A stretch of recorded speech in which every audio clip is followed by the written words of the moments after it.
it's definitely connected me more closely with my creative practice, as well as just enabling me to move more freely through time and the life that I'm having and whatever it is that I've got left. I still get stuck from time to time, but much, much, much less often. I am much freer now and much more able to move through things, including my own creative practice.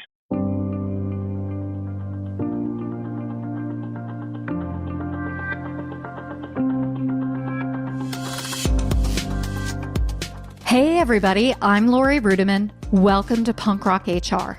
My guest today is Doug Shaw. He's a British former human resources leader turned artist. And he's on the show today to talk about his journey with art through well-being. It's just such an interesting experience that Doug has had, and he's so earnest when he talks about it. And I know you're going to find something in there to help motivate you to think about life and art and relationships differently. So please sit back and enjoy my conversation with the very punk rock, the very talented, and the very wonderful Doug Shaw.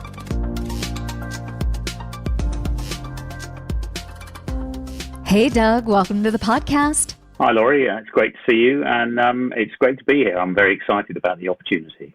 Yeah, I'm thrilled to have you. We've been friends for over a decade, and as happens with good friends, we barely talk anymore. COVID made that more complicated. And you've got big news. You just had your first jab today, like literally right before getting on with me. So tell us about that experience of being vaccinated. The rollout's seems to be going very well here in the UK. I'm pleased to have it done, both for my own sake and for the sake of other people. Everybody was really professional, really cool about it. They looked after us very well. And yeah, here I am now talking to you, so I'm excited. Well, I'm excited to have you. You know, we've had over a year of lockdown, and because you're an artist, you know, you're in this world of human resources by accident, really, but you know, you're an artist, a bit of a sensitive soul. You know, I would say that knowing you, you've been on lockdown in multiple stages of your life. And so that's what I want to talk about today, because there's this conversation happening around well-being. And I think so often it leaves out men, and particularly professional men. So let's talk a little bit about that. What's your general take on that subject? Historically, at least, I think men have felt maybe less comfortable. I think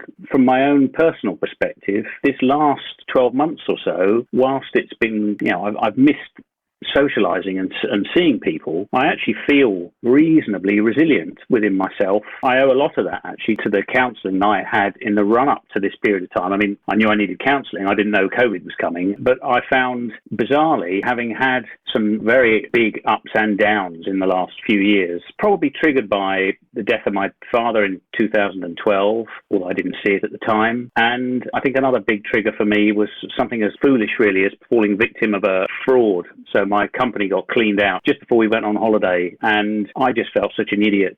And I think that feeling of sort of stupidity coupled with a struggle to process grief tipped me into a very unpleasant place. I am comfortable talking about it. I mean, I wasn't before I started getting professional help. All I was really was lonely and angry in the run-up. So I think in a personal capacity, I've found this recent period actually in a way more sort of steadying, I suppose, but it's only thanks to the rough times that I had before. Well, you know, there are a lot of different ways we can take the conversation, but one of the things I tell people, and again, I'm no psychologist or therapist or expert, is that when they are unhappy, especially when they bring that unhappiness to their professional lives, there's nothing at work that's going to fix that. And, you know, it's almost as if being unhappy at work is a lagging indicator. And so I just want to stop right there, because for many years you worked in professional corporate roles. And one of the things that's been really beautiful about your journey, Doug, is watching you blossom as an artist. It's almost as if you did the work inside out to land at the place you are today. So can we talk about that for a second? It's a source of befuddlement to me on a regular basis. I sit here now and doodle and draw and paint.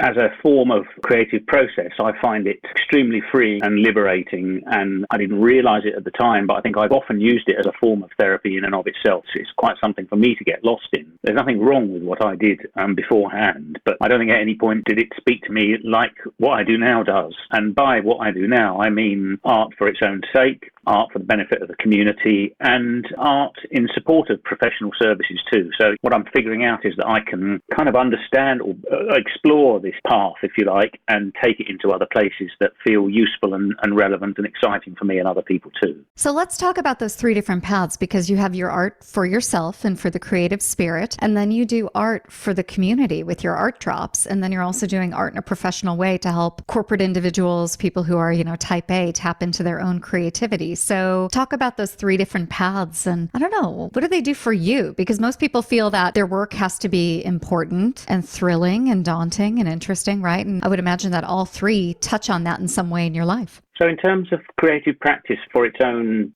sake, for me, if you like, I really enjoy that, and I feel extremely fortunate that I am curious, and so my process is experimental, and I will try lots of different things, and I really enjoy that. And I've taken some time recently to look back over the last 10 years or so, and it's fascinating to me to see where I've been and how some of what I'm doing now has been informed by some of where I've been, and I can only wonder about where I might go next. But as an experience, just playing with the process and getting comfortable that that is what matters. The outcome, I can have it in mind, but actually very often getting lost in doing the work is where the fun and the excitement happens. So that I find extremely satisfying and rewarding for its own sake. It informs my practice as a professional artist, so people respond to what I'm making and invest in it. And that is exceptionally validating. There's something when you put your hands into something and you're crafting it and it resonates with someone and they want to support you as a human and a practitioner and make that exchange. That's very exciting. And then the community aspect, hiding art in the neighborhood, just fell out of a series of conversations and just felt like a good thing to do. And it transformed my relationship with this geographic community. It transformed my relationship with my practice. It triggered and enabled so many things. And in addition, it's put original artwork in literally hundreds of homes in our neighborhood. That's quite cool, really, isn't it? Yeah, that is so transformative. Before we even talk about art for the sake of the world being better in a professional standpoint, let's just talk about what that's done in your community, because I think so many of us just live and exist and go day in, day out in this weird Groundhog Day approach to life, if that means anything to you, same over and over again. And I think there's just something really beautiful about a piece of art popping up and reminding us of our own innate possibilities, our own innate humanity. And you've done that for people in your neighborhood, in your community, and it's translated on social media. Then they share the experience and it gets seen by others around the world. I just think that's such a fun thing to have done and something you should be proud of. Yeah, and it is joyful. Everything that goes into and out of and around it is a joyful experience for me. So, I benefit from it because it helps me learn to get better at letting go. It's introduced me to people. It's introduced me to places. And through some of my work pre-COVID, when I was traveling a little bit more, I was able to extend the project. So, I've hidden art in Australia and the United States and a few countries in Europe. In fact, a couple of years ago, I was in Germany and some of my art that I'd made, some of my Guardian figures were on show at an exhibition. And I was invited to that exhibition partly because word of that project had got around. And so I think for me, it's a fantastic example of what happens when your curiosity gets the better of you and you just kind of start something and you just keep at it. Unfortunately, COVID got in the way of what would have been the 4th year anniversary. So I was on a 4-year continuous streak. And then the pandemic came and I thought, I can't be hiding artwork in the neighborhood. I can't be encouraging people out when we're supposed to be staying at home. So I flipped it and started putting work online instead, which means that people who in my wider network can now play the game and join in. But I can't deny it. I am itching to get out there and start hiding stuff again. We'll know when things are better, when you're out there, creating these like Easter egg moments for people to stumble on. I think that'll be a good sign that spring has sprung in terms of the COVID epidemic. Yeah, for sure. And I think one other thing about that project, I never expect anything from it. I leave the piece and that's it. And I have had some absolutely wonderful notes back from people and other connections. People will just let me know that they appreciate the project and they appreciate the time and effort that goes into it. I've had some really moving notes from people who maybe haven't been going through a particularly good time and they've happened to have found something in a place that's connected them back to that place, made them think of other people and just given them a sense of feeling appreciated, albeit that it was a completely random connection that brought them to the thing. And I just think it's lovely that people take the time and effort to let you know that that kind of thing's going on. It's lovely when that sort of thing happens. I know that's not a motivating factor for your art, and you're not looking to be recognized for it. I mean, you do it for the sake of doing it, right? I mean, it brings you some value. You feel like you're contributing. But I know this as an author now. I mean, it's amazing to hear that your work has an impact. And I don't know, there's just something quietly reassuring as an artist that, okay, I don't need it, but it's nice to know that I can continue. I don't know. Does that make sense? What does it really take to lead with impact in today's ever-evolving world? Welcome to Inside the C-Suite, the podcast where influence, energy, innovation, and empathy converge. Hi, I'm Christy Honeycutt, your host. Join me as I sit down with the boldest voices in leadership, visionaries who are not just making decisions, but making a difference. In every episode, we explore the heart of leadership. How do high-performing leaders harness their energy? How do they lead with empathy without losing their edge? How do they turn disruption into innovation and pressure into purpose? You'll hear unfiltered stories of adversity, resilience, and the raw moments that shaped true influence. This isn't about perfection. It's about presence, passion, and the energetic exchange that fuels transformation.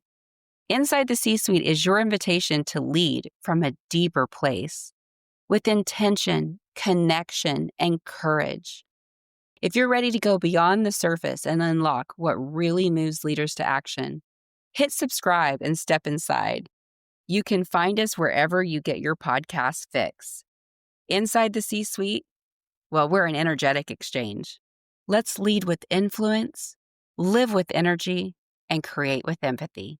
The validation is lovely. I think it's a very difficult and dangerous place to go to begin to expect it. But I think I'd be lying to you if I said that I'm not touched by so many of these experiences. And when I wake up in the morning and I go to my phone after I've washed and dressed and had breakfast and what have you, if someone's placed a little order in my Etsy shop overnight, that's cool. You know, it's lovely. And it's a few dollars, but it doesn't matter. That something has spoken to somebody and it's resonated with them and an exchange is taking place. And I'm very, very happy every time that happens. It is nice when other people bet on you. That's for sure. That's definitely great. Well, you had this career in L&D and you did it for many years. And it was one of these things that I can tell now that was a blessing and a curse in your life. You know, it definitely is something that informs your, your thinking, your approach to the world, but it's also a corporate career. It comes with its own challenges. So let's talk a little bit about that career and what you're doing today, trying to help other professionals get in touch with their innate creativity. So my career is quite a checkerboard. I mean, I've done all sorts of weird things. I've worked in a timber yard. I've worked for insurance companies. I've done bar work. Some of those are kind of piecemeal things that you do to fill in the gaps. But I did spend a long stint working for a telecommunications company here in the UK. And I found that really fascinating. It was a big organisation, so I got to try out lots of different things. And I think in that organisation, one of the main benefits I gathered from working there was an appreciation of how important you and your colleagues are. So I really developed a deep appreciation for some people. I'm not going to deny it. I probably developed a fairly deep unappreciation for certain other people as well. I became really interested in what makes people tick. And I did all kinds of interesting jobs in that organisation. But I think a bit like how Gordon Mackenzie talks about orbiting the giant hairball, I was always in an orbit. And I think whenever I did get a little bit too close, the organisation didn't like me very much and I didn't like it very much. So in the end, I came to a peace with myself and I had a chat with my dad, who was a lifelong civil servant, and I talked to him about what my plans were, and he shared some regret with me that he had stayed where he did for as long as he did. Anyway, so I left. I've had enough. And that was a weird experience.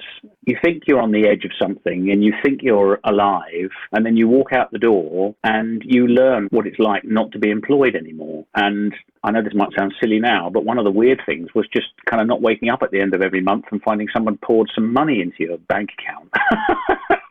Wait, that's not weird. That's the number one thing that tells you, oh my gosh, I'm sinking or swimming all on my own. Yeah, for sure. But I left that organisation with this really profound sense of wanting to understand what makes people tick, what makes me tick, and can that be used to make work better or different in some way? And up until that point, I'd always been interested in art as a viewer, so I was very passive. But I noticed when I would go and experience something artistic, musical, paintings, whatever it was, the fact that different people react and respond respond to these same things that are on the wall or these same experiences really got me thinking that the inherent subjectivity in all this is a fascinating jumping off point. So I started using other people's art, professional artworks, in talks and work and other projects as a way of helping us all realise that we're all looking at the same thing, but we're all thinking and feeling something different. And I don't know when, but somewhere fairly early on in the process, I thought, wouldn't it be fun if instead of outsourcing that responsibility, we tried it ourselves? And so I began to encourage people to experiment with the artistic process, the creative process themselves. And I thought, well, if I'm going to ask people to do this, I'd better try it myself. I'm not very good at telling people what to do if I haven't gone through the pain and the pleasure of trying to do it myself, thankfully. So I just kind of got stuck in.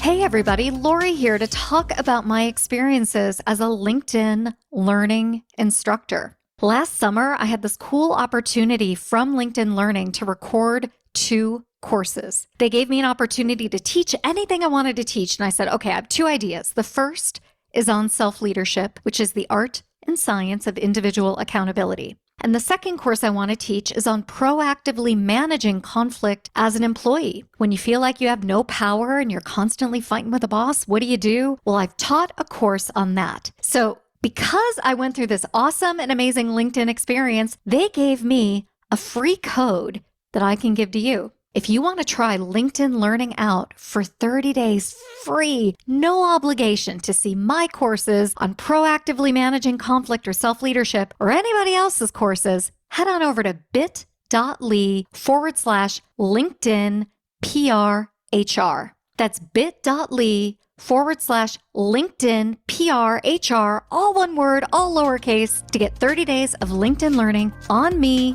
no strings attached, so you can bet on yourself and win.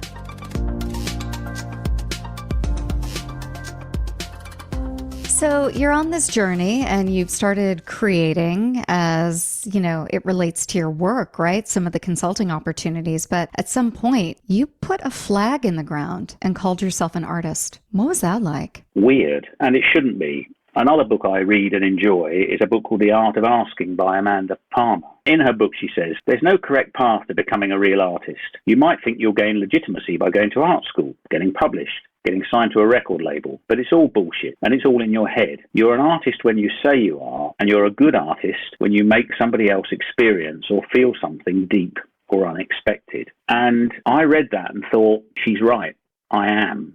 So I own it. I used to talk about the idea that we're not artists, or we allow ourselves to believe that we're not. And I had this flag, kind of, we are all artists. And I don't use that so much anymore. It appears here and there. But I remember talking to a friend of mine, Robert Ordiver, a while back now, and he said, you've crossed the border now. The game you play where you're not an artist either, you can't play that game anymore because you are. And he's right. I am. And I'm very, very comfortable about it now. I can tell you the moment, the thing I remember about when, that good artist, when somebody resonates, when something happens, I have a very clear picture of that. But in terms of just being an artist, I just got over myself and thought, yeah, that's who and what I am. And I'm cool with that. I wonder about the work that you've been doing personally on yourself, right? We all do work on ourselves in some way, but you've really made that a concerted effort over the past few years now, emotionally, psychologically. Is that enabling you to feel more comfortable with your role as artist? Because I think about all the men that I've met in my life who have regret, didn't pursue the one thing that they wanted to, and they're currently working in a corporation. And I think if only they would do just a little bit of work, maybe they could get back in touch with that, whether it's to go back and be a teacher or to be an artist or to coach,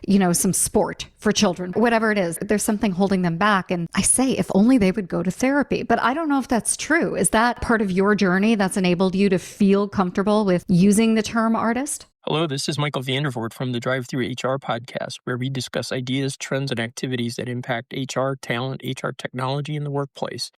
Our focus is on expanding knowledge and igniting curiosity as we hear directly from people who are shaping the future of the HR industry. Join us. I'd come to the conclusion that I was an artist before I'd come to the conclusion that I was a bundle of stress and anxiety and depression. Once I realised I wasn't well, it took me a while, but once I'd crack that nut. I had a couple of failed attempts at trying to sort of fix things through mental health provisioning services through our National Health Service, which is woefully under-resourced to deal with that kind of thing. I didn't have a good time with it, and that's not a criticism of them, but I was not in a good place to engage with the services that they were able to provide. And I remember giving them some feedback at the end saying, I'm worse now than when I started, and I didn't feel good about that, but that's how I felt. Then I discovered a small charity providing counselling services in our neighbourhood. I got in touch with them. I went for an initial assessment. They said, you seem like the kind of person that would benefit from this. And everything just kind of began to unfold from there. It's been, hugely fortunate. It's definitely connected me more closely with my creative practice,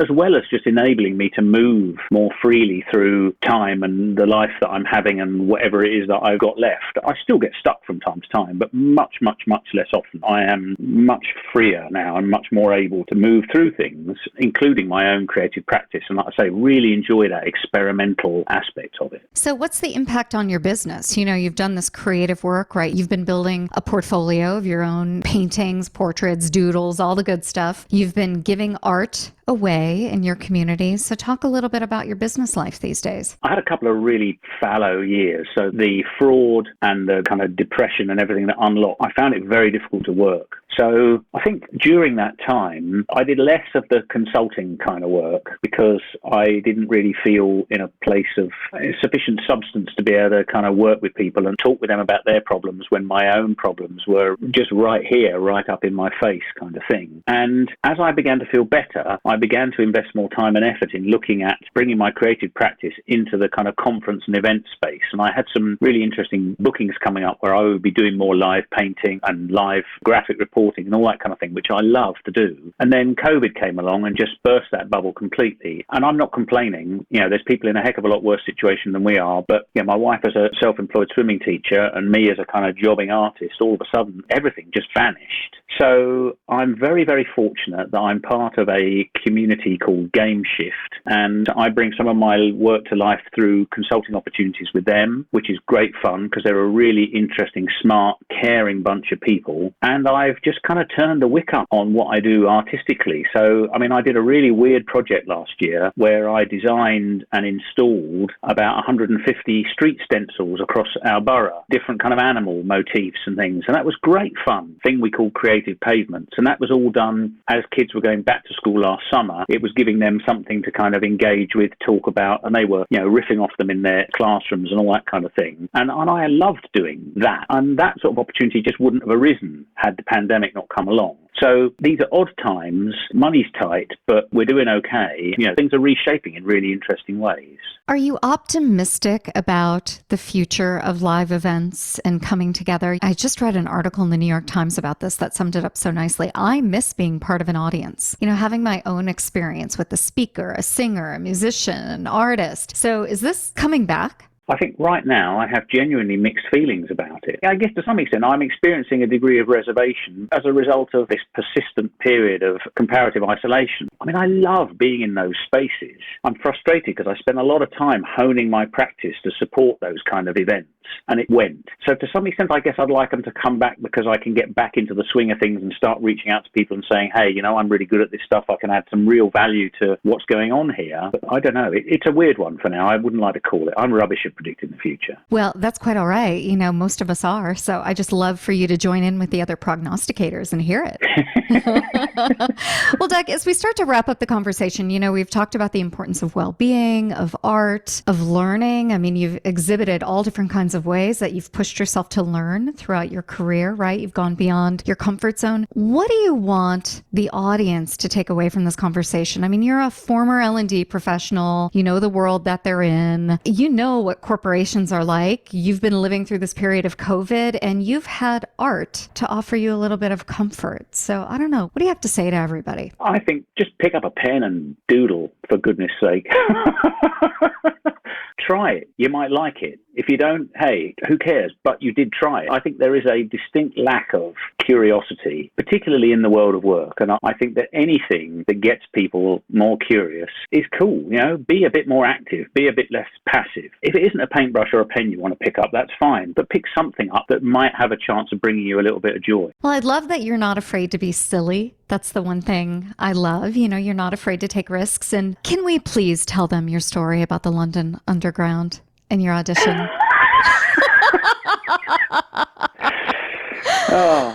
It's just such an endearing, sweet story. I know you don't feel that way, but there's so many good lessons in it. Please. Sure. Okay. I think enough distance. I'm far enough away from it now that it doesn't hurt too badly. So I have an interest in live performance, and I am able to wring a half-decent tune out of a guitar and sing a bit. In fact, I've done a little bit of work like that, HR conferences in America and at events here in the UK, in fact. But yeah, the opportunity to apply for a busking license came up on the London Underground, and I thought, yeah, come on, give it a go. So I did. I put my hat in the ring, so to speak, and I got an audition. We were told to rehearse 2 or 3 songs, either our own or covers, and I did that. I picked tunes that I knew, and I went along and went down this staircase, found someone who let me in, went down this staircase to a disused part of the underground. So it was really exciting. These 2 platforms, and there are people there rehearsing on one platform, and I'm told to wait on the other one, and I'm nervous. And they call me round for my go, and so I put the guitar on, I wandered round, they picked the song, and they picked London Calling, which is, I'm a big fan of The Clash. So I started to play it, and nothing came out of my mouth. I couldn't remember a single word, but I could barely even remember the fact that it starts with the words London Calling. And I know that song inside out and upside down and back to front and all this kind of thing. And I just sat there and just shriveled to a complete sort of husk. They asked me to try one of the other ones, and I gave it a half-hearted attempt, but I completely blew this audition, and I went off home with my tail between my legs, and thankfully they didn't give me a busking license because I didn't deserve it. I just love this for so many reasons. It's just a testament to how scary things are, right? When you go in these situations, no matter how practiced you are. And Doug, you're a phenomenal musician. I've seen you perform live. You've traveled with your guitar. I mean, this is just like what you do, and it's just the human condition to get nervous. And there's something really beautiful. And if you can do that and survive, and you did survive, Doug, imagine what else you can do, right? You can make it through these things. No, for sure. I guess you're right. And if I learned nothing else from that experience, then that is what I learned. I'm done with that. I'm not going to go back and have another go. I would bet dollars to donuts, as we say here in America, that you will one day. You will see an opportunity and you'll go, you know what? I need to finish that out. I need to give it another go. You have to. You have to do that. Maybe. We'll see. My dear friend, I absolutely adore you and miss you. And I'm so grateful for the chance just to reconnect on the podcast. So if everybody wants to find out more of your artwork, tell them about where they can find you, your Etsy store, all that good stuff. You can find me on Etsy under the name Doug Shaw Art. Certainly you can see lots of both the process and the work on Instagram. So my handle on Instagram is Doug Shaw, DougShaw. And I run a page on Facebook called The Consulting Artist. But I think if you Google Doug Shaw Artist, you'll probably find me fairly easily. I don't know. I don't think there's that many of us out there. But yeah, those are a few places you can track me down and find out what I'm up to. Well, I'm so excited to host you today. Thanks again for being a guest. Oh, it's my absolute pleasure. And likewise, it is a genuine joy to speak to you today. Thank you. Hey, everybody. I hope you enjoyed the show today. For more information, including show notes and links, you can head on over to punkrockhr.com. And if you like what you heard today, head on over to iTunes, Stitcher, Spotify, or wherever you get your podcasts and leave a 5-star review. Now that's all for today, and I hope you enjoyed it. We'll see you next time on Punk Rock HR.